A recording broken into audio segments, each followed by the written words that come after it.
I'm John Mechanic. I'm the chairman of the real estate department at Fried Frank, a member of the steering committee of New York City Builds Bio, a friend of Nancy Kelly, and had the joy of working with her in connection with the leasing and build out of the Genome Center.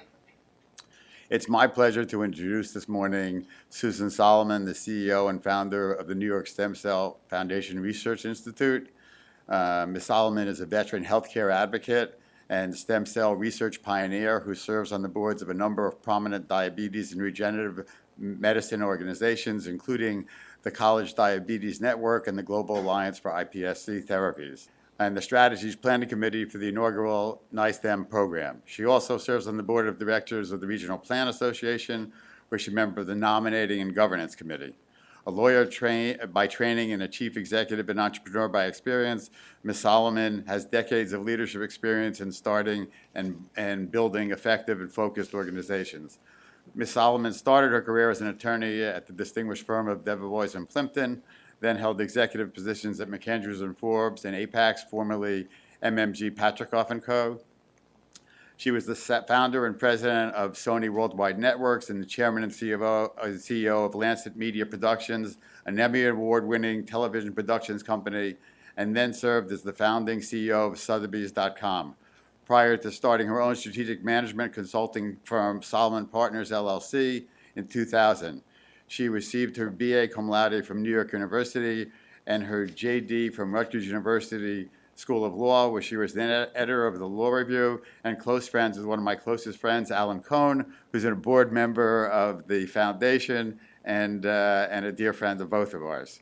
Ms. Solomon has received numerous awards for her work with the Stem Cell Foundation, including the New York State Women of Excellence Award from the Governor of New York, the Triumph Award from the Brooke Ellison Foundation, and recognition as a living landmark from the New York Landmarks Conservancy. Please.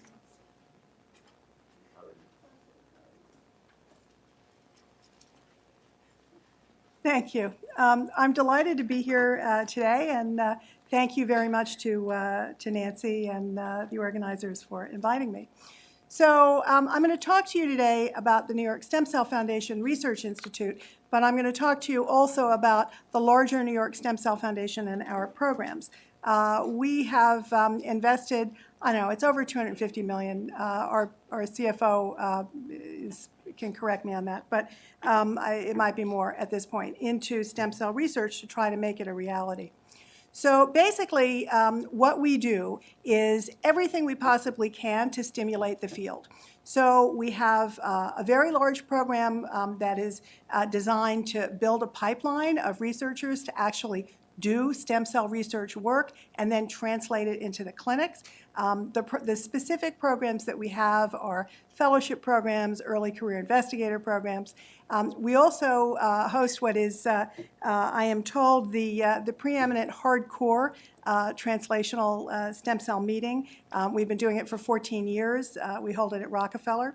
And then at the New York Stem Cell Foundation Research Institute, or NYSCF as we call ourselves, which is really, I think, what everybody is interested in here, we built a state-of-the-art facility so that we could do the most advanced stem cell research. We're building a substantial GMP suite, and we basically are doing everything we can to bridge the work that's done at our phenomenal academic institutions and get them ready to actually go to patients.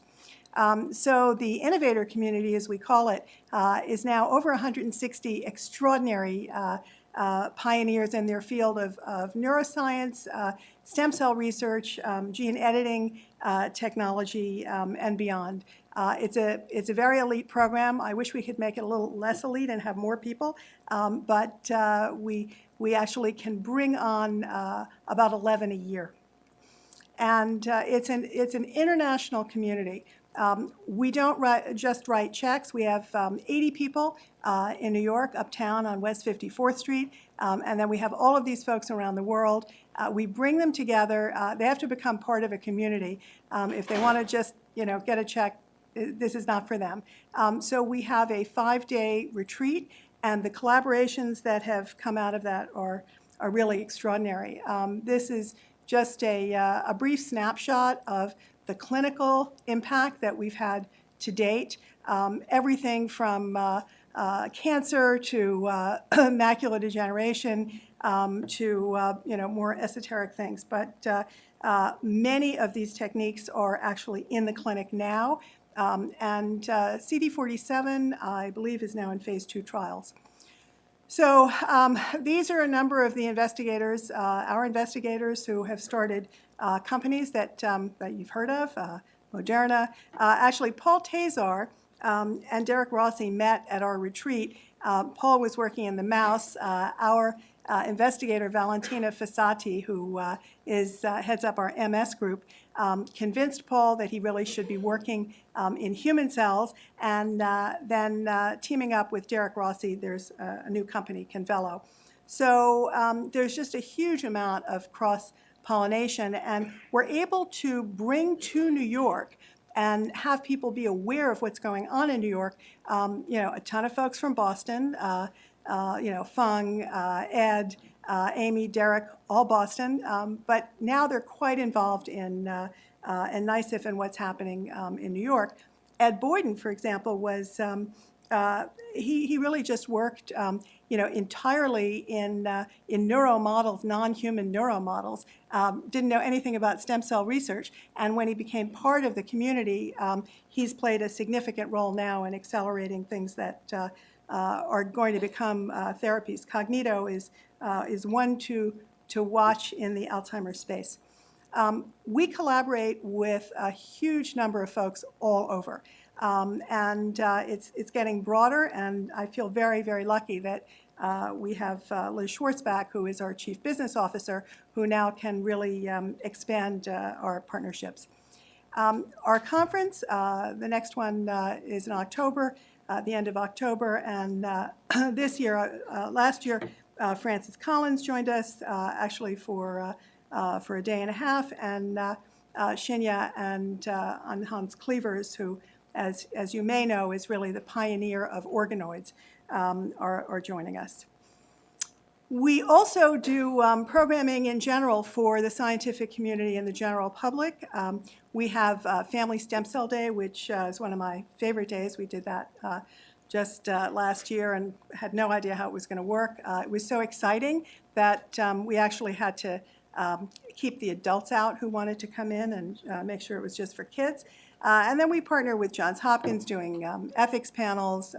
We have lectures, and we have a really fantastic internship program in both computer science and software development and industrial engineering, as well as biology, and then programming. These are some upcoming spring events. We've started a new initiative for women's reproductive cancer, which is very exciting because those cancers have almost no money that is put into them for research, $85,000 per death compared to prostate cancer, $1 million, or breast cancer, $1 million per death. So there's a huge unmet need. And $85,000 is, you're not even doing research. I don't know why even spend the money. So we've had for years a very big initiative on women in science and engineering. We started this at a time when we didn't like our own statistics, and what was happening is we were inviting gender-balanced folks to be on our juries, to present at our meetings, but because there's such a small number of women, particularly in neuro, but kind of writ large in the field, they're always asked, by everyone to do, panels and so forth. So Lori Glimsher, who now is running Dana-Farber, but was dean of Weill Cornell, myself, Fiona Watt, who now is head of the MRC in the UK, we said, all right, what can we do that actually is not going to cost money? So we wanted to remove any barriers for people to say, oh, we'd love to do this, but it costs too much. So we said, all right, the first two, you just redirect the money that you're already giving them so that, if somebody has a baby, allow them to bring a caregiver so they can actually get to a meeting. And if someone is unable because they're, home on leave to actually get to their lab, give them a tech or a postdoc, because their brains are still working, they just physically need a pair of hands at the lab. And then we found, and actually Mark Tessier-Levine commented that this was a really substantial event that cost absolutely nothing. We read a gender parity and actually diversity parity statement at the beginning of any meeting where you're going to be distributing power or money. And our view is that, you know, there may be some intentional discrimination, but we think a lot of it, most of it, is really unconscious because we saw it in a woman-led organization. You know, you start out in a good place and you're really just trying to focus on then getting the best speakers and then making sure everything is set, and all of a sudden you're not where you want to be. We have, you know, an extensive program for interns, and we actually do as much as we can to bring science to underserved communities, to kids. We find 5th grade is kind of a perfect level, middle school, where you know, they can sit quietly, they can think about complex matters, they understand you know, all the adults around them using glucometers and so forth. You know, if we can just spark some minds to go into the field, which has great jobs, then we've done a good thing. So the Research Institute, which we built, Lois is from NEAD, who really is you know, responsible with her colleagues for this design. We'll show you some pictures, so I'm just going to skip over that. Our focus is really on complex manipulation of cells at scale, both for modeling, for cell therapy, drug screening, and actually then making cells and organoids for colleagues. Disease research teams, we're divided. We have a lot of focus on neuro. The earliest work in stem cell really was neuro-focused. It's kind of, you know, the easiest cell type to make. But we're very excited about the opportunity to try to turn around the dismal failure in treatments for these diseases. When you develop them in mice that don't get these diseases and the predictive value is very low, you're already starting from a tremendous handicap. And all of the drugs that have failed, and they have all failed for Alzheimer's, were developed that way.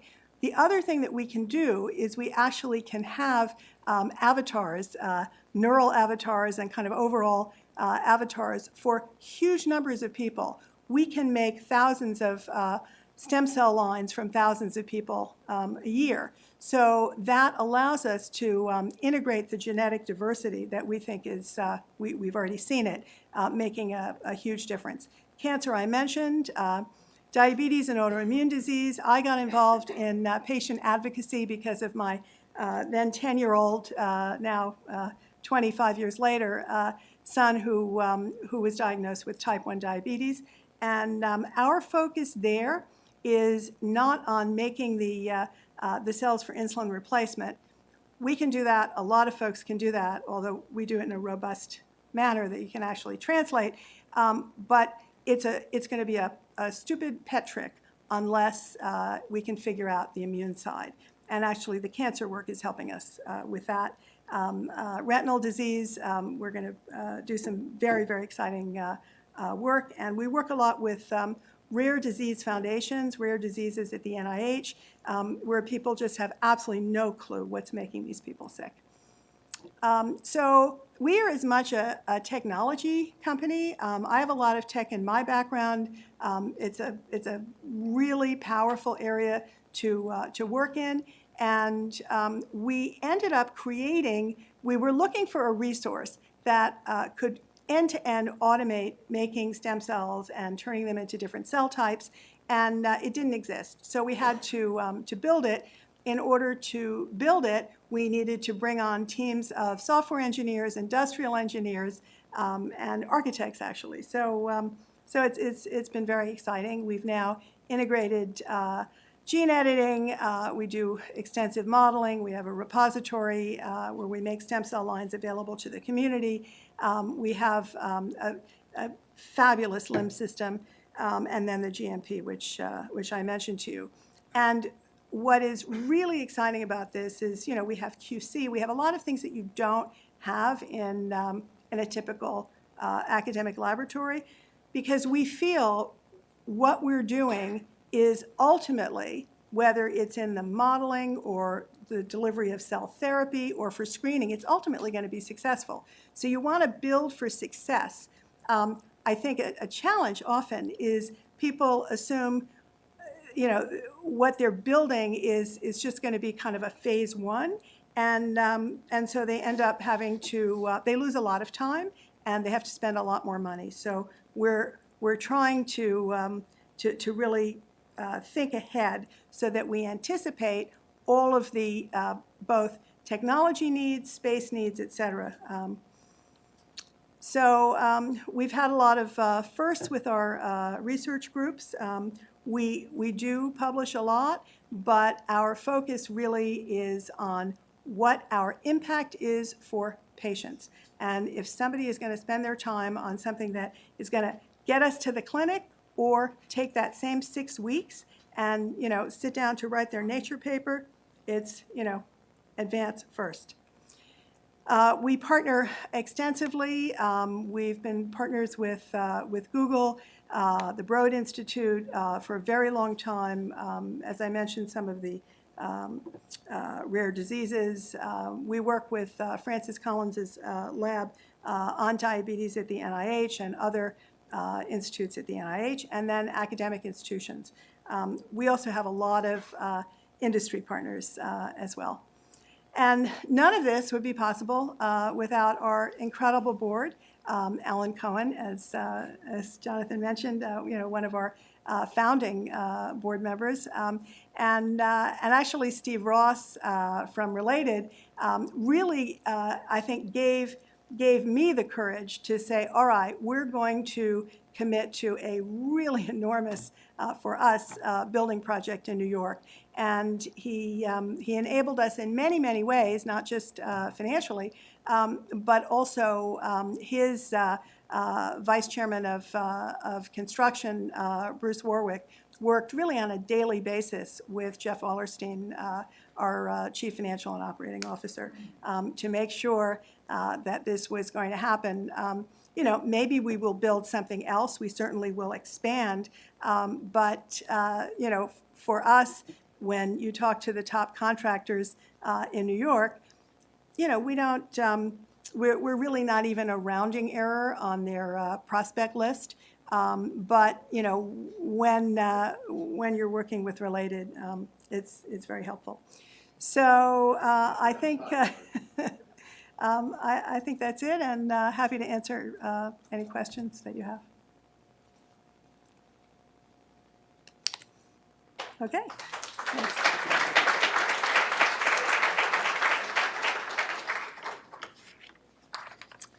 Okay, terrific. So now we're going to ask the service team, the contracting team that put the facility together to come up.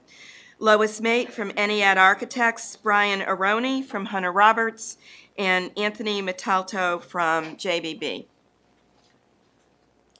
Good morning.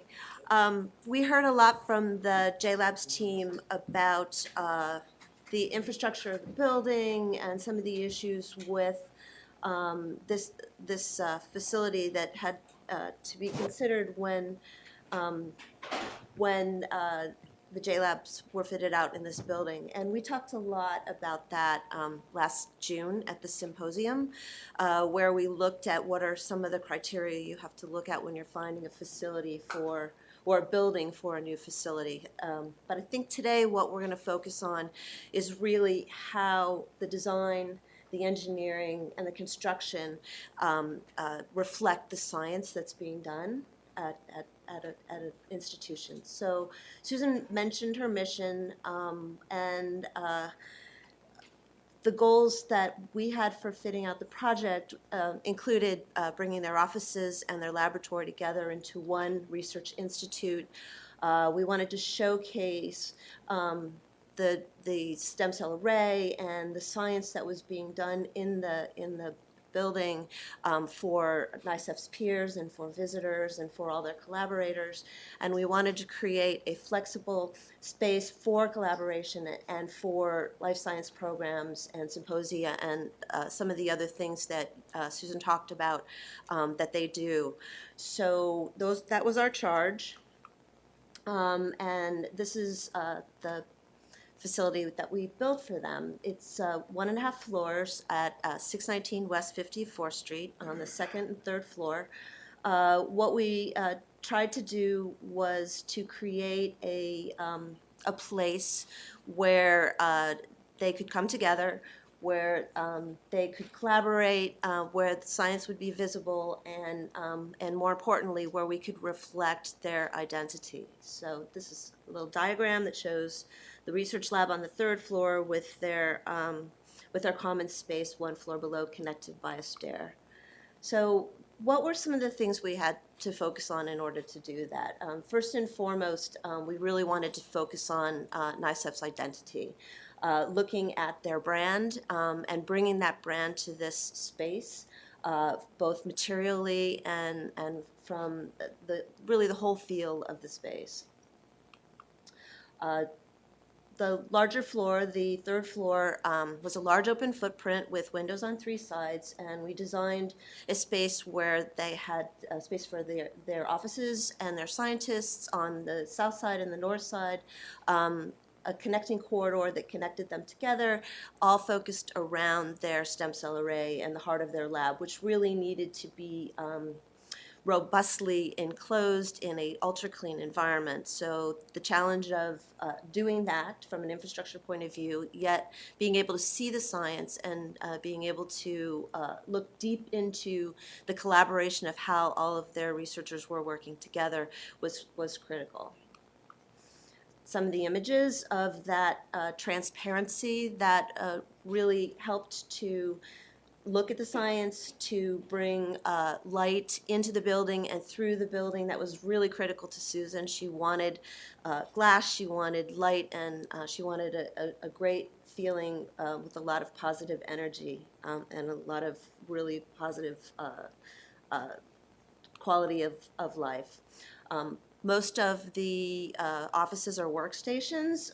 There are some offices and other enclosed spaces where privacy was needed. Everything is enclosed in glass, so you could help to reinforce the visibility and the transmittance of light within the space. Open workstations that were flexibly designed to allow collaboration, both for the scientists and for the administration staff. And then their second floor commons, which was really critical to a collaboration as well. And that space was intended to be one that could have a variety of different setups, from places where they could gather together, they could have lunch and other meals together. I've seen so much collaboration, you can't tell by these pictures. I've seen so much collaboration at lunchtime in their space, and it's really phenomenal and very vibrant.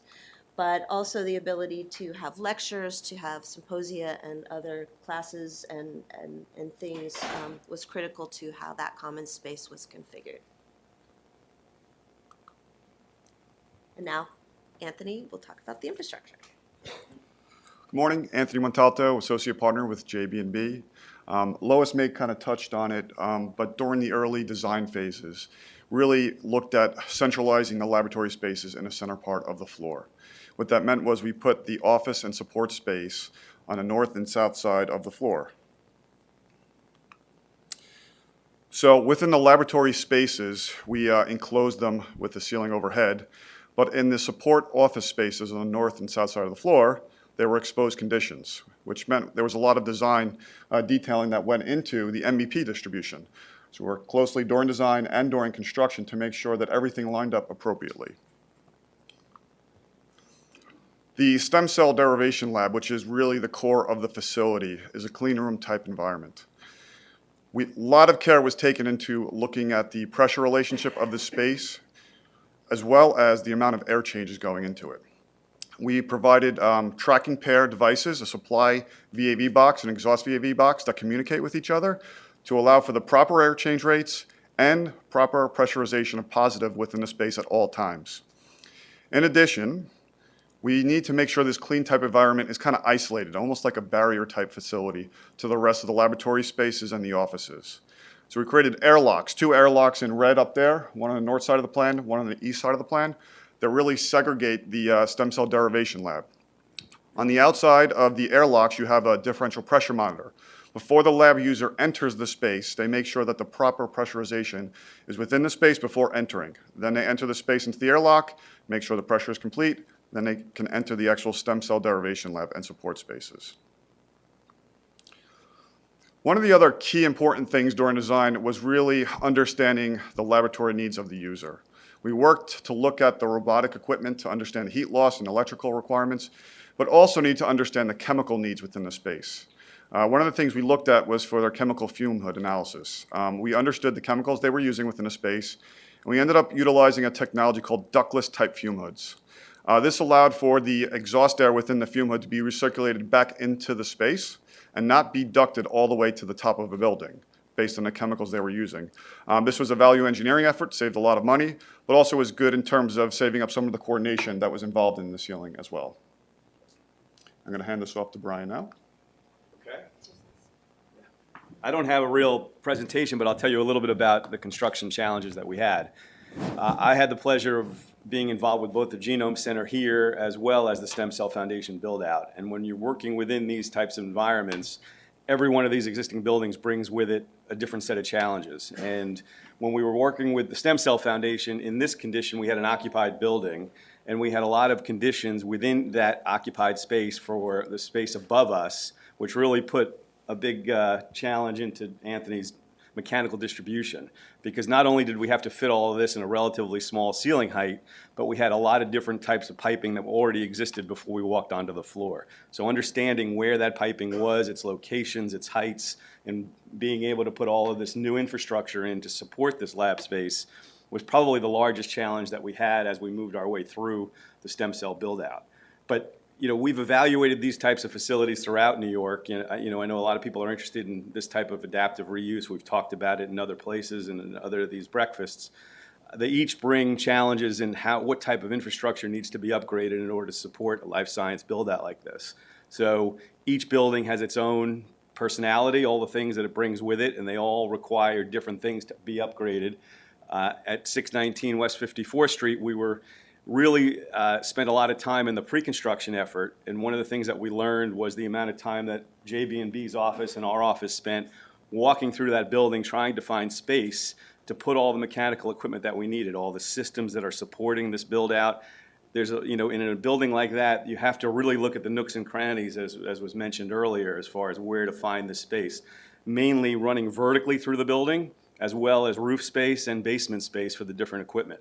And as you look at these different types of buildings, they all have difficulties in doing that. This particular building here for the Genome Center was a little easier because it was an empty building when we got here, but 619 was certainly not that. So we've had a lot of experience doing this. The end result is a beautiful build-out that we're all pretty proud of what we accomplished. But they're each very unique, and there's not really a cookie-cutter answer to any of these build-outs as we approach them. So my only advice is to get involved early, get the professionals involved early to start looking at spaces and looking at the opportunities that these spaces provide. So that's really it. A lot of people talk about New York as being a really tough place to do life sciences.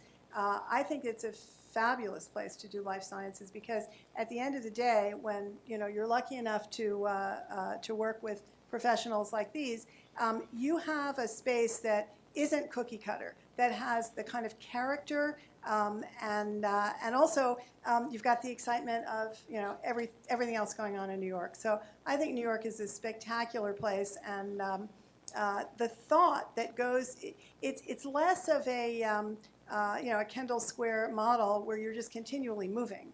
But I think people who are taking the time to actually commit to New York, work with, or smart enough to work with the top people who actually know what they're doing, you end up with something that you're going to stay in for a long time and really do great stuff in. So anyway, we are we're just absolutely thrilled with the building, the relationships, and I will say that the other requirement that we had is we never shut down. So we moved our laboratory and all of our robots and everything.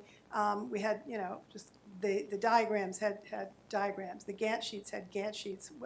It took, it was really like, moving. It was a military operation. But we moved in when we were supposed to move in and essentially on budget. So essentially on budget, essentially on time, and really fantastic. And I don't think there were that many changes. I created one, I know. But I'm really glad we did it. No, it was a really good thing to do. Yeah. I wanted to also say, I had an opportunity to visit your institute a couple days ago and before. And what I was really pleased to see was the stem cell array lab is growing and changing and constantly being refigured and expanded, and it makes me quite proud that we were able to configure it in a way that would allow you guys to be able to grow and expand without impact. So that was fantastic to see. Yeah, I think it's also important to note that Lois and Brian and Anthony all were cognizant of the fact that the only thing we're absolutely sure of is that what we were at that moment was not going to be where we were a year from then. So having a space that's flexible is really fantastic. So we can build or we're building this GMP facility. That was a concept, but it really wasn't part of the program. So. The other thing for the life sciences development in general, I think, having the commons area, having quality collaborative space as part of your program, which is not necessarily financially easy to do, it's so critical to the vitality of the place that you really need to make sure that that's included in your model as you move forward. That could be cool. Workable. Susan, for you, because this is a really bigger picture question. How many sites did you look at? What were the boxes that this particular site checked off? So you were able to pick this over different sites? I don't remember how many we looked at. Jeff, do you remember how many spaces we looked at? It was about four spaces, yeah. So we had particular geographic areas in mind. Light was extremely important because a lot of people put scientists in the basement, which is really ridiculous. People are people. It doesn't matter what they do. They want to have a great environment. And we also wanted to. We needed to have a very large floor plate. It would have been nice to have slightly higher ceilings, but we like the fact that we had a building with real character. Okay.